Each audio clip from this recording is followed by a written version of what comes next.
করি, আমি যৌনকর্মী, এটা আমার অধিকার। আমি সারা বাংলাদেশের বাঘের বাচ্চাদের মধ্যে আমি একজন। আসলে আমার কাছে আমি তাকে আমি একটা বাঘিনী। এই দেশে ওদের না, এই দেশে ওদের না। কে যায় তার কাছে? কে যায়?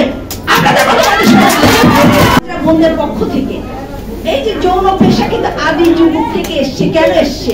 সমাজকে সুরক্ষার জন্য। কোন মা কোন মেয়ে যৌন পেশায় আসতে চায় না।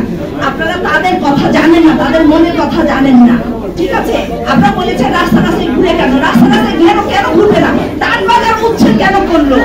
এই যে আমরা কি চাই? আমাদের যৌনকর্মীরা তাদের পেশায়, যার পেশায় আগে প্রতিটা বলতো, আগে নানা রকম কথা বলতাম। নারী আন্দোলনের মাধ্যমে আমরা বলেছি রিক্সা চালাই, রিক্সা চালাও, ট্রাক চালাই, ট্রাক ড্রাইভার। আমি যৌন কাজ করি, আমি যৌনকর্মী, এটা আমার অধিকার। এই অধিকার কেউ রোধ করতে পারবে না। কিন্তু আজকাল কি হচ্ছে? 5 তারিখের পর থেকে আমার যৌনকর্মী বোনদেরকে মেরে পিটাইয়া অবস্থা খারাপ করে দিচ্ছে। একজন আমার যৌনকর্মী বোনের মেয়ে আত্মহত্যা করতে যাচ্ছে। কেন? এই দেশে ওদের না, এই দেশে ওদের না।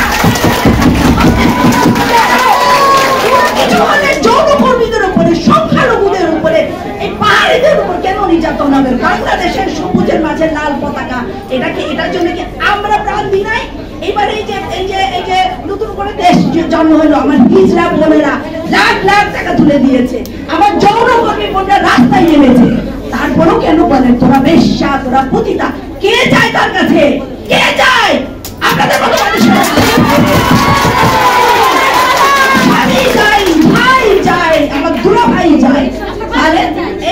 আপনাদের সমাজটাকে সুরক্ষিত করার জন্য আমার এই বোনেরা পেশাটা নিয়েছে, কিন্তু মন থেকে নেইনি ভাই।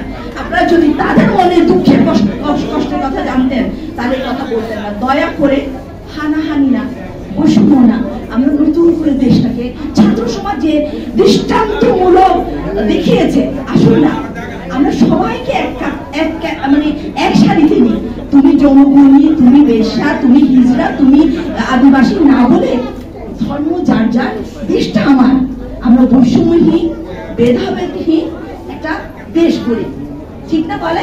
এই জন্য আমার বোনরা আজকে এখানে যে জন্য দাঁড়িয়েছে, আমরা চাই না আমাদের কোন যৌনকর্মীর গায়ে হাত তুলুক। ওদেরকে বুঝান, বলুন বোন এখানে না দাঁড়িয়ে আপনারা অমুক এভাবে করলে ভালো হয়। আমি নিজেই যখন দেখেছি 2 জন যৌনকর্মীকে এভাবে মারতে, আমি তার সাথে যখন হোয়াটসঅ্যাপে মেসেঞ্জারে ঢুকে আমি কথা বলার চেষ্টা করলাম, তখন আমাকে বলছে তুইও কি তাই? তোর কাছে আসবো। আমার সাহস থাকলে বেটা আয় আমার কাছে, আয়, সাহস থাকলে আমার কাছে আয়। আমি তাকে, আমি একটা বাঘিনী, আমি সারা বাংলাদেশের বাঘের বাচ্চাদের মধ্যে আমি একজন।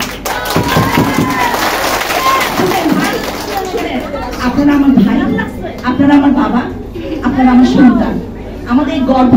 এই যে জরায়ু দিয়ে কিন্তু আপনাদেরকে আমরা পৃথিবীতে আনছি। আমাদের যদি জরায়ুটা না থাকতো তাহলে আপনার পৃথিবীতে আসতে পারতেন না। এই জরায়ুকে কে ব্যবহার করতেছে?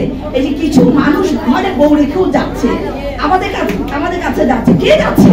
সুতরাং কিছু বলার আগে ঘরে আপনার মা আছে, ঘরে আপনার বউ আছে, কদিন পর আপনি সন্তানে, কন্যা সন্তানের বাবা হবেন। এই জন্য আমি সবশেষে আমার বোনদের পক্ষ থেকে, সারা বাংলাদেশের নারীদের পক্ষ থেকে, আমার একজন যৌনকর্মী, আমার একজন হিজড়াকে অসম্মান করা মালিকে আমাকে অসম্মান করা, আপনার মাকে অসম্মান করা। আমাদের উপদেষ্টা, প্রধান উপদেষ্টা ডক্টর ইউনূস স্যার এবং ছাত্র সমাজকে নিয়ে যে প্রতিজ্ঞা করেছে দেশটাকে রক্ষা করা, তাই না? ধর্মের ঊর্ধ্বে, বৈষম্যের ঊর্ধ্বে, সবকিছুর ঊর্ধ্বে আসুন আমরা এক সারিতে দাঁড়াই। এটাই আমার বক্তব্য। আর আমার কথায় যদি কোনো কেউ কিছু কঠিন শব্দ ব্যবহার করে, সমাজ আরেকটা প্রশ্ন, আপনার ছাত্ররা চাচ্ছে সংস্কার।